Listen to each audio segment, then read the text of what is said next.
Magandang araw po sa inyo lahat. Sana matapos yung panoorin tong aking vlog ay makapag-subscribe kayo sa aking YouTube channel. At sana matapos yung panoorin tong vlog kong ito, pakihit na lang din yung notification bell para every time na nagkakaroon ako ng bagong vlog ay palagi kayong manonotify. At yung palaging request ni Sir Bong, sana itong vlog kong ito ay ma-share nyo sa inyong mga kaibigan, kasamahan at importante sa inyong mga co-teachers. At yung palaging nire-request ng Sir Bong, favor nyo na lang kay Sir Bong kasi dito sa mga vlogs ko ay marami nang lumalabas na ads. Sana pag lumalabas yung mga ads, huwag nyo siyang i-skip. Papanoorin nyo ng buong buo lahat ng ads na lumalabas sa aking vlog. Pwede ko bang asahan yan sa ating mga kaguruan? Maraming salamat sa inyong lahat. May guro na nagtanong tungkol sa absence without official leave o yung tinatawag natin na AWOL. Dahil may co-teacher daw siya na umabsent lang ata ng ilang araw ay pinailan na ng AWOL ng kanyang principal. Ang tanong ng guro kung tama raw ba ito? Alam nyo, tagal ko na sa serbisyo pero wala pa ako alam na guro na ilang araw lang na nag-absent ay pinailan na ng AWOL ng kanyang principal. Pero there can be legal basis kung pinailan ng AWOL ng principal yung kanyang guro. Alam nyo kasi, kung yung guro ay nag-absent from school na hindi ini-inform yung kanyang principal or anybody who is in authority in school, pwedeng may irregularity rito yung isang guro. Alam nyo kasi, dear teachers, kapag uma-absent ang isang guro, dapat magsasabi siya. Ang ibig kong sabihin kasi, dapat i-inform niya yung kanyang principal. Maraming ways para ma-inform yung inyong principal kung kayo ay a-absent dahil meron kayong emergency na lakad or may iba pang valid na reason.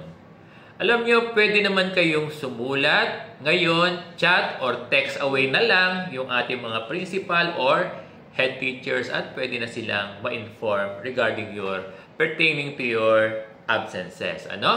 Kaya walang reason para sabihin ng guro na kaya hindi siya nakapagsabi ay dahil wala siyang access to message her principal. Alam niyo, maraming paraan para ma-inform. Gaya ng sinasabi ko na kanina ang inyong principal kung kayo ay a-absent. Alam niyo, dear teachers, palaging mahalaga na yung ating mga guro ay pumapasok for work. Kasi kahit isang araw lang na mag-absent ang guro, alam nyo, malaki ang epekto nito sa pagkatuto ng ating mga mag-aaral. Now, hindi natin gina-justify yung ginawa ng principal na i-AWOL yung kanyang guro. Alam nyo, maaring nag-file ang principal ng AWOL against the teacher, kaya lang I doubt kung magpa-prosper ito sa division office. Alam nyo kasi, hindi ganun kadali para pailan ng AWOL ang isang guro. Lalo pat masyadong mabilis yung pag-file ng principal ng AWOL sa kanyang guro.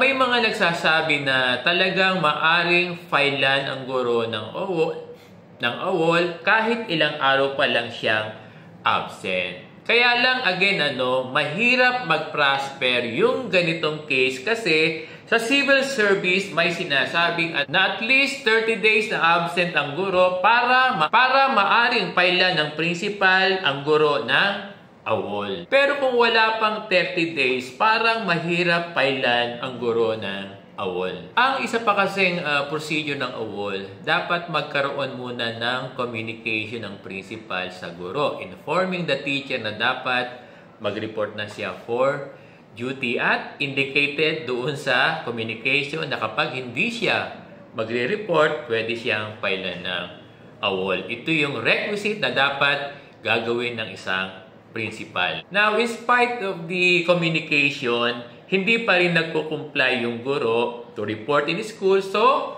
pwede nang pailan ng awol ng principal yung kanyang guro. Kaya again, bago pailan ng principal yung guro ng awol, aantayin niya muna yung 30 days period at pag-send muna siya ng communication sa kanyang guro. Alam nyo, dear teachers, yung pagpa-file ng official leave of absence, pwedeng before ka umabsent or after mong mag-absent. Before or after ay maaring i-file yung Form 7 mo for leave of absence. Kung before, gagawa ka ng letter informing your division office na ikaw ay absent, then mag-a-attach ka ng Form 7. Same thing, pagkatapos mong mag-absent or after naman, saka ka palang magsasubmit ng communication para sa na-incur mong absences, then mag-a-attach ka ng Form 7. Kung kinumply mo yung ganitong procedure, hindi ka pwede maawol. Pero kung hindi mo kinumply either,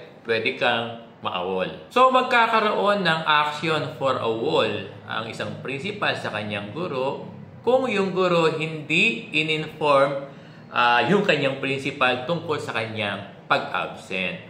Hanggang sa tumagal ng 30 days ay hindi pa rin nagpaparamdam yung guro. Hindi nagsesend ng official communication, hindi rin nagchat-chat or nagte-text yung guro, or hindi rin nagpapasabi through his her co-teachers kung bakit siya absent. Hanggang sa umabot ng 30 days ay wala pa rin communication ang guro sa kanyang principal. Kapag ganito ang situation, this can be ground para mag-file ng awol ang principal against his teacher. May natutunan ba kayo sa aking vlog ngayon? Maraming salamat sa inyong lahat.